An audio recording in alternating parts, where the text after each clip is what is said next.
মেঘালয় মেঘের আলয় অর্থাৎ মেঘের বাড়ি। বাংলাদেশ তো অনেক ঘুরলাম, এবার চলুন যাওয়া যাক পাশের দেশ ভারতের one of the most scenic beauty সম্পন্ন হিল স্টেশন মেঘালয় থেকে, যা বাংলাদেশের সিলেট সীমান্তে একেবারে কোল ঘেঁষে অবস্থিত। হাতে মাত্র 4 দিন সময় নিয়ে জনপ্রতি 7 থেকে 10,000 টাকা বাজেট নিয়ে ঘুরে আসতে পারেন মেঘের ভেলায় ভাসমান মেঘালয় থেকে, যেখানে আপনি এক্সপ্লোর করবেন Asia's cleanest village Mawlynnong village, শতবর্ষী লিভিং রুট ব্রিজ, সবচেয়ে বেশি রেইনি এরিয়া চেরাপুঞ্জির রিনাউন্ড সব ওয়াটারফলস, যার মধ্যে থাকছে 7 সিস্টার ফলস এবং নৌকালিকাই ফলস, আগ্নেয়গিরি থেকে উৎপন্ন ভয়ঙ্কর মোসমাই ক্যাপ, দারুণ সব অফ রোডের ওয়াটারফলস এক্সপেরিয়েন্স করতে পারবেন মেঘালয়ের সব থেকে সুন্দর প্লেস লাইটলুম গ্র্যান্ড ক্যানিয়নের সুইসাইড পয়েন্ট, আমার দেখা মেঘালয়ের সব থেকে সুন্দর ঝর্ণা ফিফি ফলস, ক্রাংশুরি ওয়াটারফলসের উপর দিয়ে জিপলাইন করার মতো লাইফ টাইম এক্সপেরিয়েন্স এবং সর্বশেষ কাচের মতো স্বচ্ছ পানির উপর ভাসমান অনিন্দ সুন্দর গ্রাম সোনাংপেডাং। এত সব থ্রিলিং অ্যাক্টিভিটিস এবং এক্সাইটিং সব সাইট সিন করতে চাইলে আমার মেঘালয়ের পুরো সিরিজ দেখার ইনভাইটেশন রইল। কথা দিচ্ছি সবগুলো এপিসোড দেখলে মেঘালয়ের একটা কমপ্লিট গাইডলাইন পেয়ে যাবেন। সো আর দেরি না করে চলুন মেঘালয় থেকে ঘুরে আসি।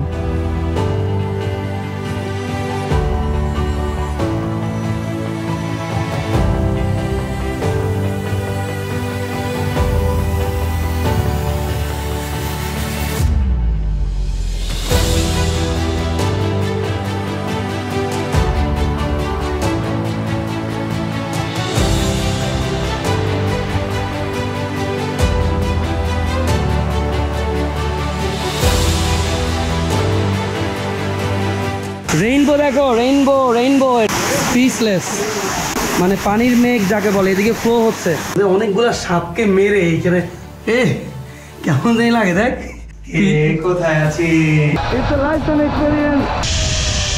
যদি আপনি এখানে বসেন নিচে কিন্তু গভীর খাদ, মানে কোনো উপায় কিন্তু নাই আপনাকে খুঁজে পাওয়ার।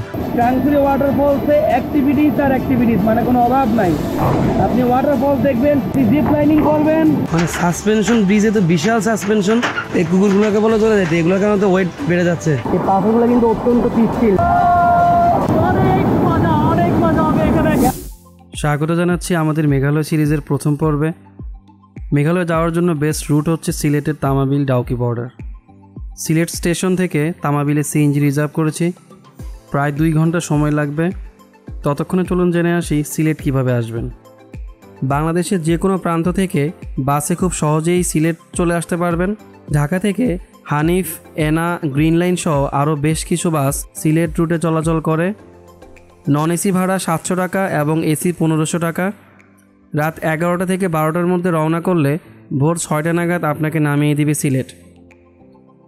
সিলেটে আসার সবথেকে কমফোর্টেবল জার্নি হচ্ছে ট্রেন। উপবন এক্সপ্রেস রাত 8:30টায় ঢাকা থেকে ছেড়ে ভোর 5টায় সিলেট পৌঁছায়। ভাড়া 320 টাকা থেকে শুরু করে 1100 টাকা পর্যন্ত হয়ে থাকে।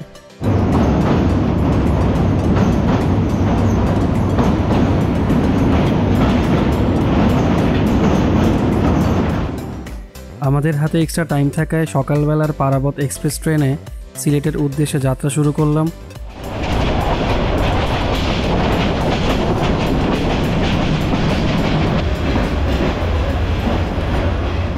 মূলত শ্রীমঙ্গল স্টেশন থেকে ট্রেন যখন চা বাগানের কোল ঘেঁষে অতিক্রম করবে আপনি মুগ্ধ হতে বাধ্য হবেন।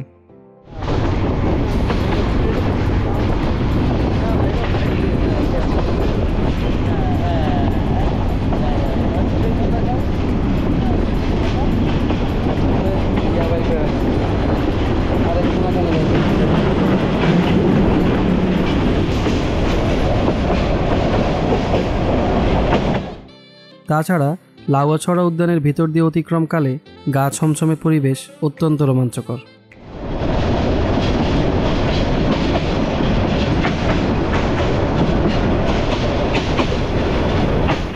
টাইম সেভ করার জন্য চাইলে এয়ারেও আসতে পারেন। ঢাকা টু সিলেটের এয়ার ফেয়ার সাধারণত ফ্ল্যাকচুয়েট করে। বেস ফেয়ার 2800 থেকে শুরু করে 3500 বা 4000 পর্যন্ত ওঠানামা করে। সকাল 7:30টার ফ্লাইটে আপনাকে 8:30 নাগাদ সিলেট নামিয়ে দিবে।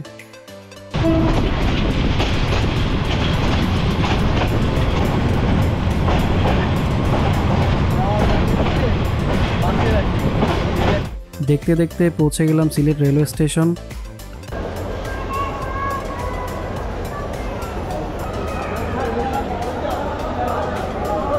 আপনি বাংলাদেশে যেখান থেকে যেভাবেই আসুন না কেন আপনাকে সিলেটের হুমায়ুন রশিদ চত্বরে চলে আসতে হবে। এটা মূলত বাস স্ট্যান্ডের পাশেই। এখান থেকেই সব ধরনের সিএনজি রিজার্ভ করতে পারবেন।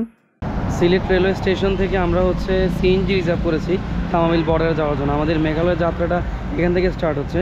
আমরা সকাল 6:20-এ গাড়িতে উঠেছি, মানে ট্রেনে, কমলাপুর রেলওয়ে স্টেশন থেকে, এবং আমাদেরকে মোটামুটি 2টার মধ্যে নামিয়ে দিয়েছে সিলেট স্টেশন। ভাড়া 800 থেকে 1000 টাকা চাইলেও একটু দরদাম করে নেবেন। আমরা 700 টাকায় নিয়ে নিলাম।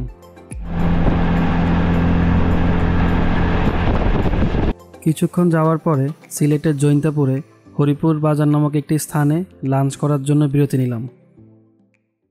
এইখানে অনেকগুলো রেস্টুরেন্ট আছে যেগুলো আপনাকে মানে বিভিন্ন প্রকারের যে পাখির মাংস সেগুলো দিয়ে সার্ভ করবে, মানে 150 টাকা প্লেট। আপনি যেই পাখি খান না কেন তার সাথে মানে ভাত ডাল সহ। তো আবার বার্গেনিং করে এটাকে কম দামে নেওয়া পসিবল। যেমন আমরা এইটা চুজ করেছি, অতিথি রেস্টুরেন্ট। এখানে 130 টাকা করে আমাদের প্যাকেজ। এটা হচ্ছে ঘুঘু পাখি, ঘুঘু পাখি। এটা হচ্ছে বালি হাঁস, এটা হচ্ছে বড় বক শামুক পাখি, এটা হচ্ছে কুড়া পাখি, এটা হচ্ছে পাখি, এটা হচ্ছে ডাহুক। আমরা 150 টাকার প্যাকেজটাই 130 টাকা নিয়েছি।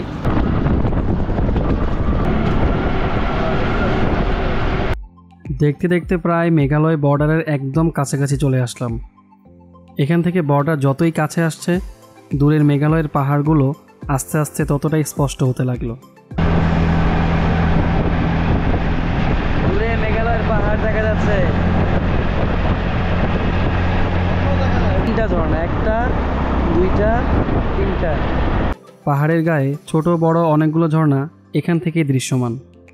প্রায় 2.5 ঘন্টা পরে অবশেষে পৌঁছে গেলাম বাংলাদেশের একদম শেষ সীমান্ত তামাবিল বর্ডারে। স্বাগত জানাচ্ছি বাংলাদেশের একদম শেষ সীমানা থেকে। আমি যেখানে দাঁড়িয়ে আছি এটা একদম বাংলাদেশ ভারতের বর্ডার। এই গেটটা জাস্ট ক্রস করলে ডাউকি, মানে ইন্ডিয়ার পার্ট। অফিসটাতে ফার্স্ট ইমিগ্রেশন সেরে নিতে হবে। ইমিগ্রেশনে আপনাকে জাস্ট পাসপোর্ট চেক করবে, এনওসি নেবে, জাস্ট এটা। এই পাশে আপনার ব্যাগ অ্যান্ড লাগেজ চেক করবে, অ্যান্ড ট্রাভেল ট্যাক্সগুলো দেখবে। এই যে সামনে পিলারটা দেখা যাচ্ছে এটা একদম লাস্ট সীমানা, মানে এটা ক্রস করলেই ইন্ডিয়া। আর ওই যে ইন্ডিয়া বাংলাদেশ ফ্রেন্ডশিপ গেট। আর এইখান থেকে এন্ট্রি করে নিচ্ছে বাংলাদেশের পার্ট থেকে। এটা 3rd স্টেপ। ফার্স্ট ইমিগ্রেশন, দেন কাস্টম, 3rd এইটা। তো বেশিক্ষণ সময় লাগেনি, জাস্ট 10 মিনিটসের মধ্যেই বাংলাদেশ প্রান্তের সব কার্যক্রম শেষ। এখন দেখা যাক যে ইন্ডিয়াতে কতক্ষণ লাগে। আমরা ঢাকা থেকে ট্রাভেল ট্যাক্স নিয়ে এসেছি মতিঝিলের সোনালী ব্যাংক থেকে। সো যারা দিয়ে আসবেন না তারা এইখানকার সোনালী ব্যাংক থেকে দিবেন। এই যে বাংলাদেশ 1275 নম্বর পিলার, এবং এইটা ইন্ডিয়ার পাস। এটাই ইন্ডিয়া বাংলাদেশ ফ্রেন্ডশিপ গেট। প্রবেশ করছি, ওয়েলকাম টু ইন্ডিয়া। আমি এখন আছি ইন্ডিয়ার ডাউকি প্রান্তে। 10 মিনিটসের ব্যবধানে বাংলাদেশের ইমিগ্রেশন, কাস্টম এবং চেক 3টাই কমপ্লিট করে আসলাম। তো এই বাসে করে আমাদেরকে এখন ইন্ডিয়ান ইমিগ্রেশন নিয়ে যাচ্ছে। বেটার না? লেট কেন? হ্যাঁ, লেট নিয়ে ওটাও কনসার্ন। আগের বার কিন্তু এখানে ইমিগ্রেশন হতো বাংলাদেশের মধ্যে, বাট এখন আপনাকে এইরকম একটা বাসে করে নিয়ে যাবে। ওই যে সামনে সম্ভবত ইমিগ্রেশন দেখা যাচ্ছে একটু সামনে। এখন ডাউকি প্রান্তে আছে, আমরা ওয়েট করছি। আমাদেরকে এই বাসে বসতে বলেছে, এবং এই বাসে করে আমাদেরকে এখন ওই যে সামনে অবস্থিত যে ইমিগ্রেশন এখান থেকে দেখা যাচ্ছে না, ওখানে নিয়ে যাবে। ওখানে ইমিগ্রেশনটা কমপ্লিট হবে, দেন আমরা মুক্ত, মানে আমরা এরপর ডাউকি বাজারে চলে যাব। যেখানে খুশি সেখানে যাব, কোনো সমস্যা নেই। छुट्टी जाना है तो इसमें क्या सर, छुट्टी कौन रुकेगा सर? हमने दारू पी के थोड़ी लड़ाई किया, रंदीबाजी थोड़ी किया, चोरी खाई थी तुम्हारा मन। अच्छा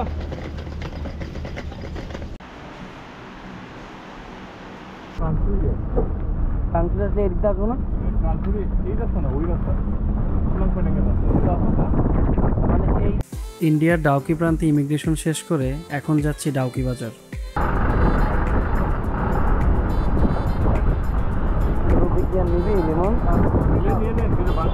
স্বাগত জানাচ্ছি মেঘালয়ের ডাউকি বাজার থেকে। এই যে গাড়িটা, এটা আমরা রিজার্ভ করে নিয়েছি। গাড়ির ভাড়া পড়েছে 3500 রুপি। যে সাইট সিনগুলো সেগুলো দেখিয়ে চেরাপুঞ্জি নিয়ে যাবে। আপনারা যারা আসবেন আপনাদের কিন্তু জার্নিটা ডাউকি থেকে স্টার্ট হবে, অর্থাৎ এই পথ দিয়ে ইমিগ্রেশন শেষ করে আসবেন। আর এইখানে কয়েকটা দোকান আছে যে এখানে আপনি টাকা থেকে রুপি নিতে পারবেন, বাট এখানে কোনো সিম পাবেন না। সিমটা আপনাকে চেরাপুঞ্জি গিয়ে নিতে হবে। দেন আপনি এখান থেকে গাড়ি ভাড়া করে চেরাপুঞ্জি অথবা শিলং, যেদিকেই যান সাইট সিন করতে যেতে পারবেন। বাট আমি রিকমেন্ড করবো আগে চেরাপুঞ্জি যান, বিকজ ওইখানে সবগুলো ওয়াটারফলস। ডাকি বাজার থেকে ব্রেকফাস্ট শেষ করে এবং হচ্ছে টাকা টু রুপি করে আমরা এখন গাড়িতে উঠে গিয়েছি। আমরা এখন আমাদের ফার্স্ট স্পটের দিকে যাচ্ছি। দাদা, আমাদের ফার্স্ট স্পটটা কি উমক্রেম না উমিক্রেম? উমক্রেম ফলস, রাইট? কতক্ষণ লাগবে ওইখানে এখন? এখান থেকে মোটামুটি 15-20 মিনিট। ওই যে বাংলাদেশ, ওই যে বোটগুলো দেখা যাচ্ছে, ওই বোটগুলোর পরেই সব বাংলাদেশ। এই যে সেই ব্রিজ, এই যে বাংলাদেশ, ওই পাশে এই যে জাফলং দেখা যাচ্ছে, বাংলাদেশের জাফলং। দাদা, এই ব্রিজটা কত বছর পুরনো? 1931। ও মাই গড, 1931 সালে ব্রিজটা নির্মাণ হয়েছিল, এখন 2023, তার মানে প্রায় 100 বছর থেকে আর 8 বছর কম, 92 ইয়ার্স না ব্রিজের বয়স। অবশ্যই ডাউকি বাজার থেকে টাকা অথবা ডলার টু রুপি কনভার্ট করে নেবেন, কারণ শিলং অথবা চেরাপুঞ্জিতে রেট অনেক কম পাওয়া যায়। আমরা 100 টাকায় 73.5 রুপিস করে পেয়েছি। এই রেট সবসময় ওঠানামা করে। বলে রাখা ভালো, ডাউকিতে আপনি কোনো সিম কার্ড পাবেন না, বাট আগে থেকে ইন্ডিয়ান সিম কার্ড থাকলে রিচার্জ করতে পারবেন। শুধুমাত্র শিলং অথবা চেরাপুঞ্জি গিয়েই নতুন সিম কার্ড কিনতে পারবেন। আমাদের প্রথম স্পট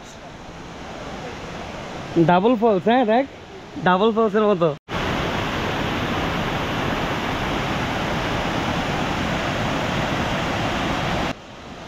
এইটা হচ্ছে উমক্রেম ফলস। এই যে এই পাশটা হচ্ছে বাংলাদেশ, বাংলাদেশ থেকে হচ্ছে ঝর্ণা দেখাটা পসিবল না। ওই যে বাংলাদেশটা হচ্ছে সীমানা ওইটা, আর আমরা এখানে আছি, এটা নাম হচ্ছে উমক্রেম ফলস। এত সুন্দর ঝর্ণা পেয়ে যদি না ভিজি তাহলে একদমই অপূর্ণ রয়ে যাবে। সো অবশ্যই ভিজতে হবে। ঝর্ণার যত কাছে যাব ততই ঝর্ণার সৌন্দর্যটা উপভোগ করা সম্ভব। ওয়াটারফলসের সাউন্ডটা শুনেন, সাউন্ড দেখেন। জাস্ট ব্রিজটার ওই পাশে বাংলাদেশ দেখা পসিবল না, বাট এই পাশে জাস্ট আসলেই এই যে এত সুন্দর একটা ঝর্ণা। এখন এখান থেকে বিদায় নিচ্ছি, এটা আমাদের ফার্স্ট স্টপেজ ছিল। উমক্রেম ঝর্ণাকে শেষ বিদায়, ইনশাল্লাহ আবারও আসবো, আবারও দেখা হবে। সো আমাদের নেক্সট স্পট বরহিল ফলস, যাকে আমরা বাংলাদেশে পান্থমাই ঝর্ণা বলি। ওখানে যেতে আমাদের 10 থেকে 15 মিনিট সময় লাগবে। আমাদের এই ঝর্ণাতে মানে উমক্রেম আসতেও সিমিলার টাইম লেগেছে। So let's see about the next waterfalls. Borhill falls, this is called Borhill falls, আমাদের দেশের পান্থমাই ঝর্ণা। সো ওয়েলকাম টু বরহিল, এবং this is the view, this is the ultimate view of giant waterfall. Imagine the wideness and the force of the waterfalls. বিশাল বড়, বিশাল, মানে এই যে এদিক দিয়ে পানি যাচ্ছে এবং রাস্তার এই পাশে এই যে দেখেন ঝর্ণার আরেকটা প্রান্ত, এই পাশ দিয়ে পানিটা চলে। ওই যে নৌকাগুলো দেখা যাচ্ছে ওগুলো হচ্ছে বাংলাদেশের বিছানাকান্দি। এই যে নৌকাগুলো যেখানে আছে এইটা ঠিক পরের স্পট। সো এতদিন বাংলাদেশ থেকে দেখেছি, ওই পাশ থেকে দূর থেকে পান্থমাই নামে চিনেছি, এবং আজকে দেখছি একদম কাছ থেকে, যার নাম হচ্ছে Borhill falls. This is the ultimate view of Borhill falls. বিশাল বড়, এটা আরও বেশি থাকলে আরও ওয়াইড হয়ে পড়তো।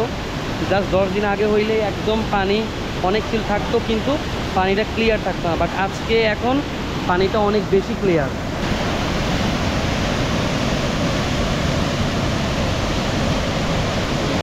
সাউন্ডটাই তো আপনার মাইন্ডকে একদম রিল্যাক্স করে দেবে। বাট আফসোস এই ঝর্ণায় নামা যাবে না, কারণ আমরা আছি এখন একদম মেইন রোডে, আর এইটা পুরাটা একটা খাদ, গভীর খাদ, এবং এই দিক দিয়ে যাওয়ার কোনো ব্যবস্থা নাই, এবং এই দিক দিয়ে তো প্রশ্নই আসে না।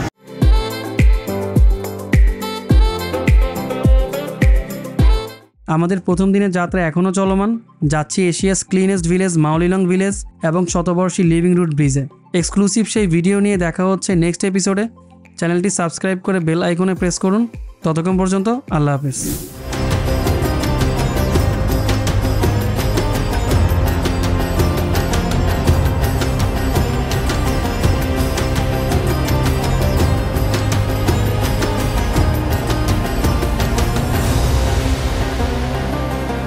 একদম রাস্তার পাশে পুরো ক্লিন মেঘ, মানে মেঘের জন্য সামনে কিচ্ছু দেখা যাচ্ছে না।